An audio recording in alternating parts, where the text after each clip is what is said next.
guys, welcome to Gerotan Channel. Excited! Kita sudah bersama dengan dua cinta kesan kalian apalagi kalau bukan dengan dua review film terviral, terkocak, terkesurupan, jinipret, tererojeng, tersiaroni, herot picture, Jangan menyerah, Des. Jangan menyerah Des. Udah, itu pesan moral. Terkeracunan MBG. Kita kembali lagi ke segmen ADC alias Ada Apa di Cinema.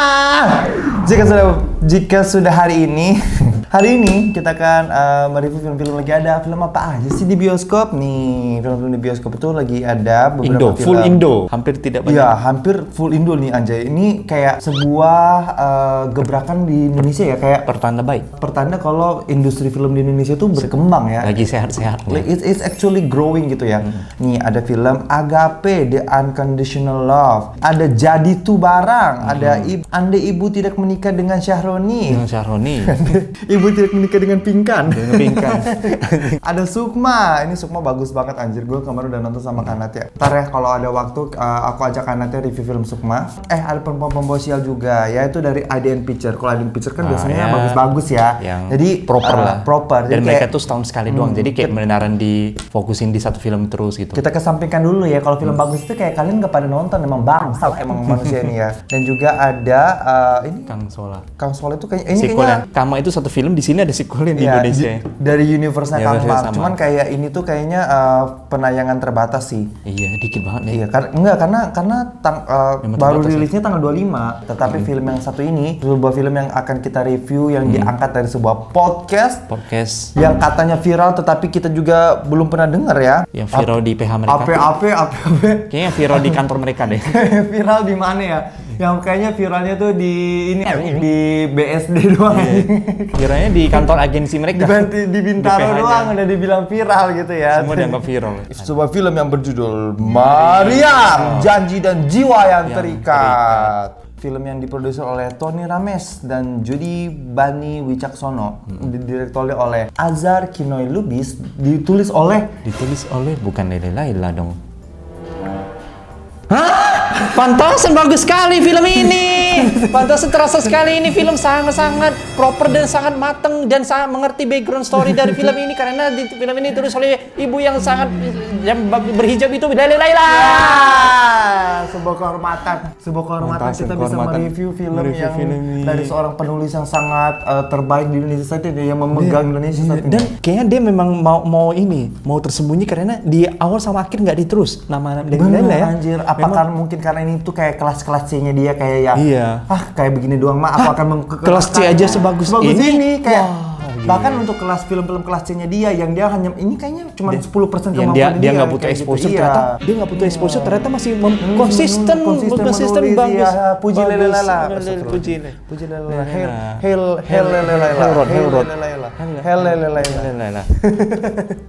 Dibintangi oleh Claresta Taufan, Wahda Saifan, Debo Andrios, Mariam Supraba, Rukman Rosadi, Sakwina Medina, lalu juga ada penampilan dari Ikan Asin, dan juga ada penampilan dari Garam Laut Selatan, dan juga saksikan penampilan lagu dari BH Koyak dan juga ada Gigi Rombeng.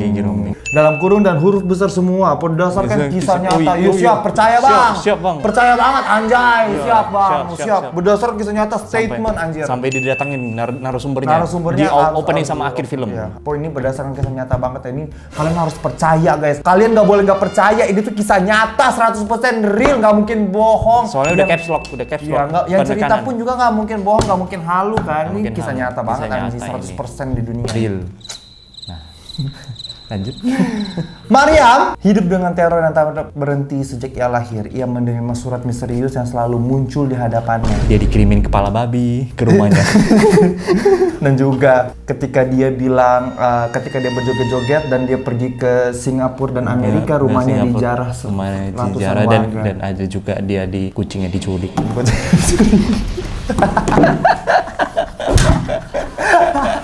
Pas dia dibuang atau dibakar, Bu Sulat itu muncul terus. Muncul terus ya. Ia tahu dirinya tak lagi sendiri. Sosok tak kasat mata mengikatnya dengan janji kelam, mengikuti setiap langkahnya, membisikkan kata-kata yang hanya bisa ia dengar. Semakin yang mencoba lepas, semakin kuat belenggu itu menjeratnya hingga Meriam tak tahu lagi. Apakah ia hidup dan apakah ia berubah menjadi Meriam Bellina? Bellina. Dan juga atau apakah jadi bola meriam, bom. bola bom, bola cannon. Film sudah datang di bioskop dan ini menurut gue salah satu film yang cukup menarik sebenarnya ya. Menarik. Nanti kenapa kita jadikan di bioskop dan menurut gue kayak bolehlah kalian yang ini bolehlah nonton di bioskop ya, boleh lah kita approve sih. Tetapi kayak kalau kalian nggak mau nonton di bioskop dan nggak ingin kena spoiler, silakan kalian.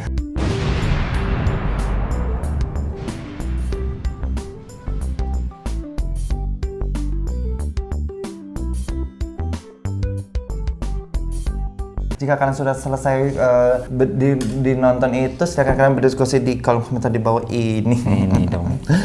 Koas! Oi. Kogeral! Guten Morgen. Apa yang kita suka dari film ini? Oke, sebenarnya ya, seperti yang gue bilang tadi ya, ini sebenarnya film yang cukup fresh ya, cukup menarik ya. Dan saat tidak terduga karena kita berharapnya ini mah film standar religi biasa, ternyata ini sebuah film religi yang tidak biasanya gitu. Karena kayak kita nonton juga dengan nggak membawa ekspektasi apa-apa, turns out ini menjadi sebuah pengalaman nonton yang baru yang juga menyenangkan gitu ya. Tetapi apakah luput dari catatan hitam? Oh tentu saja tidak gitu. Tetapi secara garis besar, film ini tuh treatmentnya kalau gue bilang sih hampir terasa kayak film-film festival ya. Kayak festival sih dengan tapi yang ini gitu. yang ini ditayangkan di festival Cannes gitu. Kayak di TV ini yang layak ini yang layak dikirim ke Barcelona. Bukan festival Barcelona. Ini gitu festival kayak Busan, Cannes gitu-gitu lah. Kalau yang itu terserah deh anjir. Treatmentnya menurut gue ya sebuah film yang terasa seperti film-film yang tayang di festival gitu. Karena kayak dari pengambilan gambarnya, terus juga kayak dari temponya, terus dari mereka tuh sangat menekankan naskahnya sih, aku kayak benar diperhatiin banget sih naskahnya, actingnya juga. Terus juga kayak menurut gue jarang-jarang banget ada sebuah film yang syuting di kampung nelayan ya. Jadi kayak ternyata kayak pemandangan kampung nelayan itu ada pantai, ada orang-orang yang kayak ngejemur ikan gitu kan. Kayak rumahnya juga terasa sangat gubuk gitu. Dan nelayannya sangat nelayan gitu, sangat amis. Nah, rumahnya itu sangat ngayan banget. Sangat kayak apa ya, ngayan gitu loh. Dan cara mereka kope ikan asin kayak udah ahli banget atau mereka memang ahli ikan asin gitu kayak ikan banget anjay. Ngasin banget gitu ya. Jadi kayak menurut gue kayak semuanya tuh secara visual itu sangat eye pleasing banget sih. Jadi kayak mata kita tuh dimanjakan ya. Bahkan ketika di awal film mereka itu membuat film ini tuh dengan gaya hitam putih, itu menurut gue kayak gak gagal gitu. Tepat gitu. Hitam putihnya. Karena menurut gue kayak itu tuh kayak memberi efek disturbing somehow gitu ya. Jadinya terkesannya emang gak ngasal-ngasalan banget gitu kan. Ada beberapa yang mereka tuh bikin film tuh di hitam putihin padahal tuh kayak apaan sih anjing gitu kan. Kayak tapi film ini enggak, kayak scene hitam putih itu bener-bener memberi efek yang disturbing gitu. Apalagi kayak ada anak-anak kecil yang tangannya dia raut, terus kayak ada yang kepalanya ditancapin ke paku. Mungkin karena itu kali ya, karena tahu ini ada berhubungan dengan kematian anak kecil, jadinya udah konsepnya jadi hitam putih juga. Tapi ternyata bukan pilihan buruk juga gitu loh. Tetapi semua ini tuh sangat eye pleasing lah menurut gue, secara treatment kamera, treatment gambar, secara ya itu tuh segar dilihat mata gitu ya. Dan juga menurut gue ketika adegan malamnya pun enggak yang dibuat gelap banget gitu loh. Jadi kayak masih proper loh mereka lightingnya gitu loh. Jadi kelihatan banget itu bukan film ecek-ecek yang mengandalkan jump scare murahan dan juga mengandalkan environment gelap gitu ya. Jadi kayak sound effect random gitu loh. Tapi ini tuh film-film yang bener-bener dipikirin setiap jump scare-nya, setiap scene-nya itu menurut gue bener-bener dipertimbangkan gitu, diperhatikan gitu sih. Itu sih menurut gue yang bagus. Kalau kita mau ngomongkan acting juga sini the best sih. Ini salah satu acting terbaik. Iya, kayak maksud gue di kayak tahun ini ya. even kayak cameo yang kayak jualan apa sih yang kayak kan ada nih si Mariam ini kan ceritanya dia ini siapapun yang deket dia atau yang jahat sama dia pada dibunuh-bunuhin kan sama Jin Ifritnya. Nah, Oke, ya udah karyawan-karyawannya lainnya pun ya yang ngejulit. ketika lagi ngekopek-kopekin ikan kayak ngejulitin tuh kayak beneran gue kesel banget anjir kayak bener-bener orang kampung yang ngejulitin gimana sih Dan anjir. gaya bahasanya menyesuaikan dengan orang kampung gitu loh. Dialog kampung gitu loh. Iya, jadi kayak ketika dia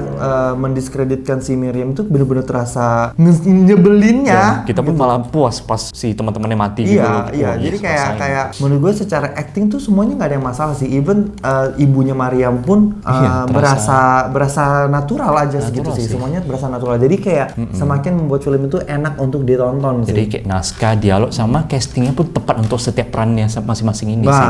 True. Terus juga menurut gue kayak untuk adegan gore-nya juga nggak males dan juga kayak jump scare-nya juga dipikirin pakai otak gitu ya. Jadi kayak beberapa jump scare-nya tuh bener-bener ngagetin dan juga beberapa gore-nya tuh bener-bener bikin gue kayak ngilu gitu anjir gitu. Dan di sini jump scare-nya itu di build up dengan baik, bukannya jump scare beneran jump tiba-tiba di tengah-tengah scene gitu loh. Ya, makanya gue bilang secara jump scare emang dipikirin gitu ya. Apalagi ya, jadi kayak sebenarnya film yang cukup digarap dengan proper sih. Jadi kayak ini udah masuk ke catatan hitam. Bentar banget dong ini. Iya memang bentar. Tapi kayaknya udah general banget. Kayak kita menikmati aja. Dan untuk durasinya pas banget 1 jam setengah. Oke, pas banget ini. Benar. Kayak kalau film itu dipanjangin lagi sampai 2 jam sih menurut gue kayak udah dragging sih. Karena sebenarnya 1,5 jam itu udah cukup dragging sih. Cukup dragging. Karena kayaknya dikurangin 10 menit aja masih bisa tuh. Karena menurut gue ini cerita itu simpel aja. Ada cewek disukain jin. Udah. Dan pun sampai sekarang si yang narasumbernya tuh nggak ada solusinya. Sampai sekarang dia masih ditempelin. Iya, jadi ini kayak film ini sebagai yaudah ilustrasi kehidupan dia aja sebenarnya. Dokumenter aja. Lebih ke dokumenter dia aja. Gitu. Nah, jadi kayak menurut gue ya ini ya udah sekarang kita masuk ke catatan hitam. Catatan hitam film Mariam. Catatan hitamnya adalah janji dan jiwa. Menurut gue di sini nggak ada perjanjian. Nggak ada perjanjian soalnya si Mariam aja nggak tahu ternyata selama ini ada janjian dia terikat gitu loh. Iya, jadi kan di sini dibilang kayak Mariam diikat dengan sosok tak kasat mata yang mengikatnya dengan janji kelam. Nggak ada perjanjian sih. Even kayak kalaupun mungkin orang tuanya yang bikin perjanjian, kita nggak dilihatkan scene itu. Jadi pokoknya tiba-tiba Mariam lahir, dia matanya udah merah aja, udah ditempelin aja sama iblis anjir sama si jin Ifrit itu. Jadi kayak kalau dibilang ini perjanjian, enggak sih. Makanya itu yang gue bilang kayak background story-nya tuh kurang diasah ya. Padahal sebenarnya menarik kalau kita bisa tahu awal mulanya kenapa nih si Mariam sampai diikutin. Dari lahir loh. Dari lahir. Ini bukan dia pas kecil main di hutan atau dari lahir udah ditandain. Benar. Jadi kayak kenapa? Kayak maksud gue kayak kalaupun mau dibilang cantik enggak juga sebenarnya.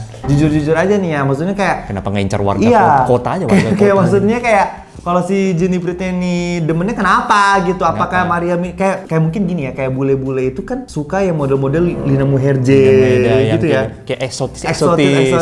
Jadi kayak setiap orang itu ada pasarnya. Orang-orang kayak Mariam ini emang pasarnya Jin Ifrit kan ya. Memang Jin Ifrit ini incar yang ada sedikit bau ikan asin kali ya, nelayan gitu ya. Ada background nelayan kali ya. Iya, jadi kayak maksud gue kenapa kalau misalnya mau dibilang kayak secara visual, oke lah kalau yang pemerannya di film cantik gitu kan. Tetapi kan kayak kita kan udah dikasih lihat si Mariam aslinya gitu kan. Mohon maaf nih, bukannya kita body shaming, tetapi ini gue bertanya gitu. Kalau misalnya mau dibilang si Jin Ifritnya suka karena visualnya, kayak maksud gue kayak kalau gue jadi Jin Ifrit ya, gue lebih mending kejar Agatha Chelsea gitu ya.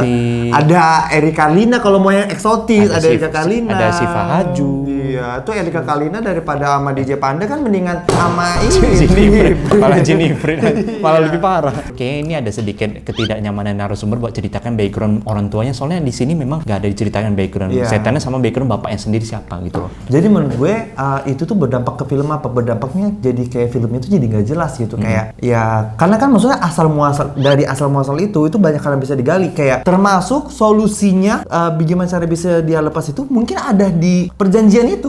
Iya mungkin kan? Ya. Mungkin ada perjanjian itu kayak dari awal itu mungkin kayak dari situ kita bisa tahu kayak gimana caranya buat melepaskan si Jin Ifrit ini. Tetapi kan itu semua nggak dieksplor dengan baik, jadi nggak tahu gitu sih. Selain janji dan jiwa yang terikat, mungkin naskahnya terikat dengan podcastnya juga harus based on the podcast ini. Jadi Mbak Ibu Lele nggak bisa explore banyak soal background ini. Lele nggak salah. Nggak ada salah. Yang salah sih emang riskan sih lagi-lagi ya. mengangkat selalu tema bilang top. mengangkat sesuatu dari podcast atau mengadaptasi dari thread, dari film, dari buku segala macam itu tuh menurut gue kayak cukup riskan. Kenapa? Karena lu tambahin dikit jadinya terlalu ngada-ngada ya kan. Jadinya kayak kok nggak sama podcast. Masa gitu? Lu kurangin dikit tetap juga kayak di podcast kan nggak gitu. Lu samain jadinya plain gitu, jadi kayak nggak ada rasanya gitu. Lagi-lagi apalagi nggak semuanya cerita emang cocok untuk jadi film aja sih, kayak ya gitu. Menurut gue kayak minimal kalau mau bikin minimal kan dari awal kan podcastnya tuh di lebay-lebayin aja Kalau dulu. nggak udah inspired by true story, Iya. inspired kan bisa. Iya gitu. kayak Conjuring tuh udah jelas kita tahu ini tuh nggak mungkin aslinya kayak begini. Nggak sehiperbola itu. Sehiperbola itu, tetapi karena dia nggak mengklaimnya dia inspired by true events, jadi kayak oh kita bisa menerima. Kalau ini kan udah dalam kurung berdasarkan kisah nyata. Jadi kayak dalam kurung, beneran udah ini syuting based on true story dia aja, kita bikin ulang aja adegannya. Ada satu hal yang bisa gue apresiasi lagi dari film ini dan menurut gue jarang ada di film-film lain adalah di film ini hampir kayak ada 40-60% mereka menggunakan bahasa Arab. Bahasa gitu kan. Arab loh gitu. Dan menurut gue itu keren banget. Kenapa? Karena even aktor anak kecilnya pun bisa berbicara dalam bahasa Arab loh. Kayak si ustadznya, ustadz mudanya, terus kayak si tokoh utamanya, si anak kecilnya. Nggak kaku sih. Nggak kaku. Jadi kayak meskipun itu kan dia didubbing, tapi kan dia tetap harus ngafalin bahasa Arabnya Tapi gitu. beneran hampir sebagian besar Iya. film ini sih horor religinya makin dapat lagi karena ini gitu. Penggunaan bahasa Arab itu menurut gue membuat film itu menjadi makin menegangkan gitu ya. Karena kan emang even kayak ketika setannya berdoa dalam bahasa Arab itu tuh udah kita tuh udah kayak ih anjir dia udah bisa berdoa, dia minum air suci. Minum air suci loh air- kayak ngejek ya, dia ngeledekin Kiai gitu loh. Kayak gitu. Jadi kayak di situ kayak karena penggunaan bahasa Arab ini membuat iblisnya itu makin terasa powernya sih. Makin terasa powerfulnya dan makin membuat film itu jadi kayak kita tuh ikutan depresi kayak udah deh ini nggak ada solusinya sih gitu sih. Dan penggambaran kandang jinnya pun serem loh, hutan merah gitu dan dipenuhi dengan sound effect hewan-hewan yang tersiksa atau apa gitu loh. Jadi kayak ini adalah sebuah isekai yang harusnya dicontoh sama film-film lain ya. Hotel Sakura. Isekai yang harus dicontohin Hotel Hotel Sakura. Sakura dan Sakura Triana. Oh iya, Sakura Triana benar. Ini tolong dicontoh ya produsernya Sakura Triana dan Hotel Sakura kalau mau bikin isekai, nah nonton film ini tuh. Itu isekai yang bener tuh kayak gitu. Bener. Ada hutan, di hutan itu ada rawa. Terus banyak embun-embun asap gitu. Iya loh. itu serem sih anjir. Serem sih. Yang rawa-rawa itu kayak berasa banget film Evil Dead, Evil Dead di Hollywood gitu sih. Anjay keren. Selanjutnya kita masuk kembali lagi ke catatan hitam yang menurut gue sebenarnya catatan hitamnya nggak banyak. Lagi-lagi ya itu doang sih kayak film ini tuh terasa di pertengahan mulai repetitif gitu. Soalnya Kiai mati dibikin lebih cepat loh dari sebelumnya. Tapi Kayak menurut kupikir gue, Kiai mati di tengah-tengah. kayaknya gitu. itu emang harus mati biar bisa muncul tokoh kayak yang muda itu sih. Jadi emang yang tuanya itu emang harus dimatikan. Biar sih. nggak terburu-buru datang langsung solusi terakhir gitu Ya, loh. tapi menurut gue ya di tengah-tengah tuh ya repetitif karena emang cerita utamanya tuh nggak banyak hal yang bisa dieksplor gitu. Iya, memang Ya udah kayak gangguannya sama terus itu. Mariam disukain, ada yang suka Mariam dibunuh, ada yang ngajak Mariam dibunuh. Udah itu terus sampai berkali-kali sampai berempat kali ada kali 5 Gangguan kali. suara, gangguan sholat kayak gitu gitu. terus Jadi loh. kayak gangguan pertama kedua masih menyenangkan aja. Gangguan ketiga keempat kayak kita udah kayak oke, what's next gitu. Ternyata ya udah nggak ada what's nextnya gitu. Udah gitu aja gitu. Bahkan gangguan tulisan Arab di dinding terbakar itu sampai 3 kali. Sampai 3 setahuku. kali dan Sampai 3 tulisannya kali. sama gitu. Dan tulisannya nggak ditranslate gitu. Sama. Jadi kita bingung kayak gitu. tahu apa. banget tuh kita tuh bahasa Kayak tahu. Arab gitu Kayak ya apa kan. itu? Meskipun film ini bagus di tengah-tengah tuh emang agak bosenin karena terlalu repetitif. Selanjutnya adalah kayak paling kalau secara logika film juga nggak banyak yang bisa dikomentar. Iya. Cuma maksud gue gini kayak Mariam ini kan dia ini sosok yang bawa sial gitu, bawa jinx itu kan di desanya gitu. Dari kecil loh. Dari kecil dia udah ngebunuh banyak anak kecil. Udah troublemaker lah dia. Ada yang itu anak tangannya anak kecil, dia kerasukan jin ifrit sampai diparutin pakai penggorok apa sih? Rautan gitu. Keju gitu. Ada juga yang matanya dia tusuk pakai pulpen, ada juga yang kepalanya dijerotin ke paku. Tetapi Mariam ini nggak pernah diusir dari kampungnya. Nggak pernah di sidang warga. Nggak pernah di sidang warga. Nggak pernah ada ketua ketua RT terlibat di situ ya. Bahkan sampai punya kerjaan. Sampai dapat lowongan pekerjaan, masih dikasih lowongan pekerjaan walaupun dia bisa dibilang dia buronan lah ini. Mariam ini buronan nggak sih? Padahal dia buronan loh. Tapi bisa dapat kerjaan loh. Maksud gue kayak ini tuh antara warga desanya emang blow on atau kayak emang pemaaf aja gitu. Sopan santun gitu. Adab. Adab ya. Adab lebih tinggi daripada ilmu gitu kan. Daripada riwayat. Iya, jadi kayak kalau apalagi gue ini konteksnya di kampung kan harusnya makin sensitif kan warga itu ya. Dan rumor itu udah beredar kayak si Maryam temennya iblis, si Maryam temannya iblis gitu. Dan Maryam ini ngebunuh hampir setengah warga.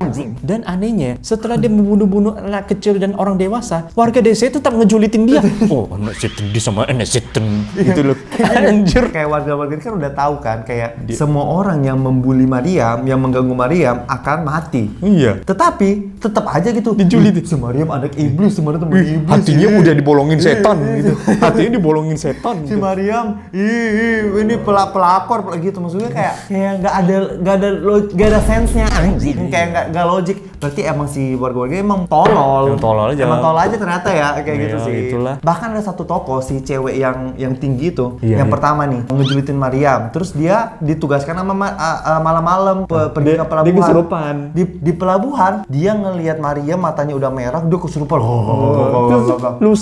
Terus lusanya datang lagi dia ke rumah Maryam, kayak dijulitin Maryam. Terus terakhir dia lihat ada ustadz masuk ke rumah Maryam, pengen dia framing gitu. Pengen dia ini Gerebek. Pas masuk ternyata tuh ustadznya tuh perwujudan dari iblis. Di dalam rumah itu dibunuhlah dia. Maksud gue kayak kalau gue jadi dia, dari awal yang gue udah diganggu sampai gue kesurupannya bukan cuma kesurupan, muntah darah anjing, mata juga keluar darah. Masih nantang loh dia. Iya, kalau gue jadi dia dari jangankan ke rumahnya dia, ngeliat Maryam aja gue udah takut anjir. Kalau gue jadi dia, mending jadi pemain basket aja tinggi itu. Iya, kalau gue jadi dia, gue cabut, gue resign dari kerjaan gue jadi suster anjir. Iya, udah suster aja.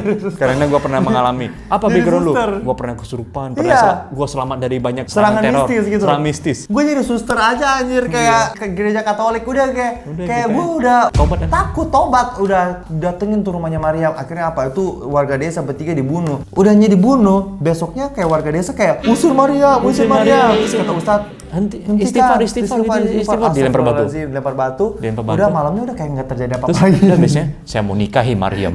Terus warganya malah didoain di masjid. Amin, sah gitu loh.